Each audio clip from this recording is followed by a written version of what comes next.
Hi all, apple B അക്കാഡമിയുടെ മറ്റൊരു ക്ലാസ്സിലേക്ക് എല്ലാവർക്കും സ്വാഗതം.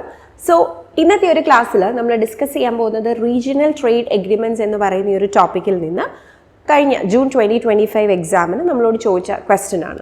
സോ ഈ ഒരു ഏരിയ വളരെ ഇമ്പോർട്ടൻ്റ് ആണ് എന്ന് നമ്മൾ international business and business environment എന്ന് പറയുന്ന യൂണിറ്റിനെ കുറിച്ച് അതിലെ പ്രധാനപ്പെട്ട ഏരിയാസ് ഏതൊക്കെയാണ്, നിങ്ങൾ ഏതൊക്കെയാണ് പഠിക്കേണ്ടത് എന്നുള്ളത് ഫോക്കസ് ചെയ്ത് പറഞ്ഞപ്പോൾ പ്രത്യേകം എടുത്തു പറഞ്ഞു പോയ ഒരു ഏരിയ തന്നെയാണ്.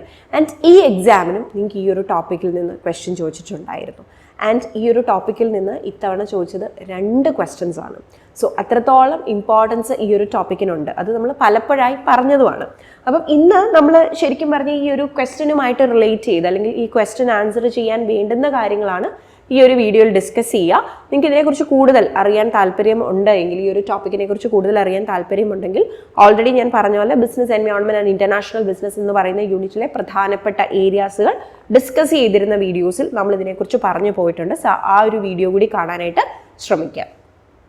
സോ ഇവിടെ ചോദിച്ചിരിക്കുന്ന എന്താണ്? Which of the following countries were part of NAFTA? നാഫ്തയുടെ പാർട്ടായിട്ട് ഏതൊക്കെ കൺട്രീസ് ആണുള്ളത്, അല്ലെങ്കിൽ അതിലെ മെമ്പർ കൺട്രീസ് ഏതൊക്കെയാണെന്നുള്ളതാണ് ചോദ്യം.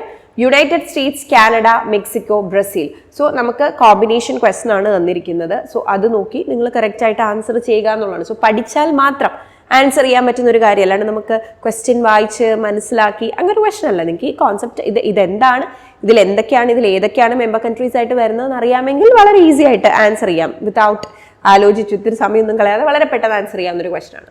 പൊതുവേ റീജിയണൽ ട്രേഡ് എഗ്രിമെന്റ്സ് എന്ന് പറയുന്ന ഒരു ഏരിയയിൽ നിങ്ങൾ പഠിച്ചു വെക്കേണ്ടി വരുന്നത് ഇത്രയും കാര്യങ്ങളാണ്, അല്ലെങ്കിൽ ഈ ഒരു ഏരിയാസിൽ നിന്നാണ് കുറച്ച് കൂടുതൽ ക്വസ്റ്റ്യൻസ് പൊതുവേ കാണാറുള്ളത്.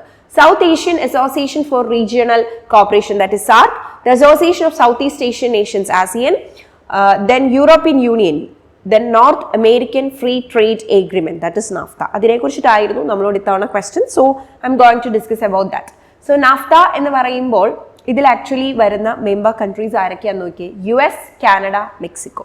ഇത് മാത്രമായിരുന്നു ക്വസ്റ്റ്യൻ. നമ്മൾ നാഫ്തയെക്കുറിച്ച് പഠിക്കുമ്പോൾ ആദ്യം തന്നെ പറയുന്ന പോയിന്റ് ആണിത്. സോ അതറിയാമായിരുന്നെങ്കിൽ നിങ്ങൾക്ക് വളരെ എളുപ്പത്തിൽ ആൻസർ ചെയ്യാമായിരുന്നു എന്നുള്ളതാണ്. ഓക്കെ. ആൻഡ് പിന്നീട് നമ്മൾ ഈ ഒരു ടോപ്പിക്കിലേക്ക് വരുമ്പം എന്തൊക്കെ കാര്യങ്ങളാണ് പഠിക്കേണ്ടത്, എന്നാണ് ഈ ഒരു എഗ്രിമെൻറ്റ് സൈൻ ചെയ്തത്, അല്ലെങ്കിൽ ഇതിൻ്റെ ഹെഡ് ക്വാർട്ടേഴ്സ് എവിടെയാണ്, ഇങ്ങനെയുള്ള കാര്യങ്ങളാണ് നിങ്ങളുടെ ഫോക്കസ് ചെയ്ത് പഠിക്കേണ്ടത്. സോ നാഫ്തയെ സംബന്ധിച്ചിടത്തോളം അതൊരു സിംഗിൾ ഹെഡ് ക്വാർട്ടർ ഉള്ള ഒരു ഫോം ഓഫ് എഗ്രിമെന്റ് അല്ല, 3 ഹെഡ് ക്വാർട്ടേഴ്സ് ആണ് ഉള്ളത്. അതായത് ഓരോ മെമ്പർ കൺട്രീസിനെയും റിലേറ്റ് ചെയ്തിട്ട് അവർക്ക് ഓരോ ഹെഡ് ക്വാർട്ടേഴ്സ് ഉണ്ട് എന്നുള്ളതാണ്. So Mexico City, Ottawa and Washington DC, ഇത് 3 ഹെഡ് ക്വാർട്ടേഴ്സ് ആയിട്ട് വരുന്നത്. Okay. And now NAFTA sign ചെയ്യുന്നത് 1994 ആൻഡ് ഓഫ് കോഴ്സ് അതിന്റെ പർപ്പസ് എന്തായിരിക്കും? To eliminate the trading barriers and increase economic cooperation between these 3 countries. അപ്പോൾ ഈ 3 രാജ്യങ്ങൾക്കിടയിലുള്ള എഗ്രിമെന്റ് ആയതുകൊണ്ട് തന്നെ അവർക്കിടയിലെ ട്രേഡ് ബാരിയേഴ്സുകൾ ഒഴിവാക്കുക, അതുപോലെ തന്നെ അവർക്കിടയിൽ ട്രേഡ് റിലേറ്റഡ് ആയിട്ടുള്ള കോപ്പറേഷൻ കൂടുതലായിട്ട് കൊണ്ടുവരിക എന്നുള്ളത് തന്നെയാണ് നാഫ്ത എന്ന് പറയുന്ന എഗ്രിമെന്റിന്റെ ഉദ്ദേശം എന്ന് പറയുന്നത്. ഓക്കെ. സോ നമ്മൾ കൺസിഡർ ചെയ്യുകയാണെങ്കിൽ വളരെ പ്രധാനപ്പെട്ട വേൾഡിലെ തന്നെ largest free trade zone create ചെയ്തൊരു ഫോം ഓഫ് എഗ്രിമെന്റ് ആയിരുന്നു നാഫ്ത എന്ന് പറയുന്നത്. സോ അതുകൂടി നിങ്ങൾ മൈൻഡിലൊന്ന് വെച്ചേക്കുക. So coming back to our question, നമ്മളോട് ചോദിച്ചിരിക്കുന്നത് ഇതിലെ മെമ്പർ കൺട്രി ഏതൊക്കെയാണ്, അല്ലെങ്കിൽ ഈ പറയുന്ന നാഫ്തയുടെ പാർട്ട് ആയിട്ടുള്ള രാജ്യങ്ങൾ ഏതൊക്കെയാണെന്നുള്ളതാണ്. സോ വളരെ ഡയറക്റ്റ് ആയിട്ടുള്ള ക്വസ്റ്റ്യൻ ആയിരുന്നു. You can choose US, Canada and Mexico. So ABC and the correct answer is option B. ഞാൻ ഓൾറെഡി നിങ്ങളോട് പറഞ്ഞിരുന്നു ഇതേ ടോപ്പിക്കിൽ നിന്ന് വീണ്ടും ക്വസ്റ്റ്യൻ ചോദിച്ചിരുന്നു എന്നുള്ളത്. So arrange the following in a chronological order of their establishment of old to new. So ഇപ്പോൾ ചോദിക്കുന്ന ഒരു ക്വസ്റ്റ്യൻ പാറ്റേൺ ആണ്. നേരത്തെയൊക്കെ നമ്മളോട് ഏതെങ്കിലുമൊക്കെ ഇപ്പോൾ ഇൻസ്റ്റിറ്റ്യൂഷൻസ് ആയിക്കോട്ടെ, അല്ലെങ്കിൽ ഇതുപോലെ എഗ്രിമെന്റ്സ് ആയിക്കോട്ടെ, ഇത് വന്ന ഇയർ നമ്മളോട് പലപ്പോഴും മാച്ച് ദ ഫോളോയിങ് പോലെയായിരുന്നു ചോദിക്കാറ്. സോ അവിടെ നമുക്കൊരു സേഫ് പോയിന്റ് ഉണ്ട്. കാരണം 1-2 ഇൻസ്റ്റിറ്റ്യൂഷൻ്റെയോ അല്ലെങ്കിൽ എഗ്രിമെന്റിന്റെയോ കാര്യം നിങ്ങൾക്ക് അറിയാമെങ്കിൽ നിങ്ങൾക്ക് ബാക്കിയുള്ളത് കൂടി മാച്ച് ചെയ്യാൻ ഒരു ചാൻസ് കിട്ടും. നമുക്ക് ഓപ്ഷൻസ് ഒക്കെ നോക്കുമ്പോൾ കുറച്ചുകൂടി ബെറ്റർ ആയിട്ടുള്ള ഒരു പോയിന്റ്സിലേക്ക് മൂവ് ചെയ്യാം.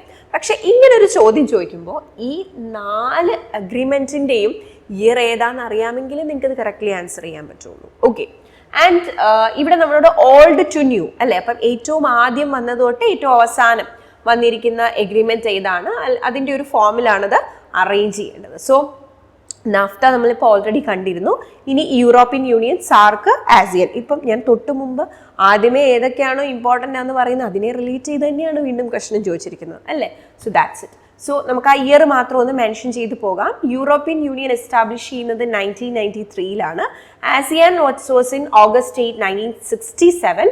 Naphtha already we discuss 1994 and SAARC in 1985. So നമ്മളൊരു ഓർഡർ എടുക്കുകയാണെങ്കിൽ നമുക്ക് പറയാം ആദ്യം വരേണ്ടത് ഏതാണ്? 67 ആണ് ഫസ്റ്റ് വരാം. സോ ആസിയാൻ ആണ് ഫസ്റ്റ് വരേണ്ടത്. So let's choose the option which starts with D. So ഇവിടുത്തെ ഒരു ഗുണം നോക്കിയേ, ഡി ആയിരുന്നു ആദ്യം വരേണ്ടത് എന്നുള്ളത്. പക്ഷെ അതിലെ പ്രശ്നം ഇതാ, ഈ പറഞ്ഞ പോലെ എല്ലാത്തിൻ്റെ അറിയാമെങ്കിൽ ആദ്യം ഇത് വരണം എന്നുള്ളത് അറിയാൻ പറ്റത്തുള്ളൂ എന്നുള്ളതാണ്. സ്റ്റിൽ നിങ്ങൾക്ക് ഒരു ഏകദേശ ധാരണയൊക്കെ ഉണ്ടെങ്കിൽ D is the first option എന്നുള്ള രീതിയിൽ നമുക്ക് ആൻസർ ചെയ്യാനായിട്ട് സാധിക്കും. Anyway the first one is ASEAN. അതിനുശേഷം ഏതാണ് വരുന്നത്? 67 ശേഷം it's 85. So SAARC. So that will be C, D C. And then അതിനുശേഷം ഏതാണ് വരുന്നത്? യൂറോപ്യൻ യൂണിയൻ ആണ്, which is option B, and finally that is NAFTA. Okay, so DCBA. So the correct answer for this question is option C. അപ്പം ഈ ഒരു ടോപ്പിക്കിൽ നിന്ന് നിങ്ങൾ നന്നായിട്ട് പഠിച്ചിട്ടുണ്ടായിരുന്നെങ്കിൽ നിങ്ങൾ 2 ക്വസ്റ്റനാണ് സ്കോർ ചെയ്യുന്നത്. ഓക്കെ, അപ്പോൾ എപ്പോഴും നിങ്ങളോട് ഇമ്പോർട്ടൻറ്റ് എന്ന് പറയുന്ന ഏരിയയ്ക്ക് അത്രത്തോളം പ്രാധാന്യമുള്ളത് കൊണ്ടാണ് പറയുന്നത്. ചിലപ്പോൾ നിങ്ങൾക്ക് തോന്നാം ഇപ്പോൾ കുറച്ച് നാളായില്ലേ, അല്ലെങ്കിൽ ഒരു എക്സാം കഴിഞ്ഞില്ലേ, അപ്പോൾ ഇനി അതിൻ്റെ പാറ്റേൺ മാറിയില്ലേ. ക്വസ്റ്റ്യൻ ചോദിക്കുന്ന പാറ്റേൺസിൽ മാറ്റങ്ങൾ വരാറുണ്ട്. അതാണ് ഞാൻ തൊട്ട് മുമ്പ് നിങ്ങളോട് പറഞ്ഞത്. ഇത് നേരത്തെ ചോദിച്ചുകൊണ്ടിരുന്നത് നിങ്ങൾക്ക് ഒരു മാച്ച് ദ ഫോളോയിങ് ടൈപ്പ് ആയിരുന്നെങ്കിൽ അതിപ്പോൾ ഒരു സീക്വൻഷ്യലി അറേഞ്ച് ചെയ്യുന്ന ഒരു ഫോമിലേക്കായി. ബട്ട് ഏരിയാസ്, പ്രധാനം എന്ന് പറയുന്ന ഏരിയാസിന് പലപ്പോഴും ആ പ്രാധാന്യം വീണ്ടും വീണ്ടും എക്സാമുകളിൽ വരുന്നുണ്ട് എന്നുള്ളതാണ്. സോ അതുകൊണ്ട് തന്നെ ഇമ്പോർട്ടൻറ്റ് എന്ന് പറയുന്ന ഏരിയാസ് നിങ്ങൾ ഒരിക്കലും സ്കിപ്പ് ചെയ്യാതെ പഠിക്കാനായിട്ട് ശ്രമിക്കുക. So I hope this video will help you for your preparation. Thank you and happy learning.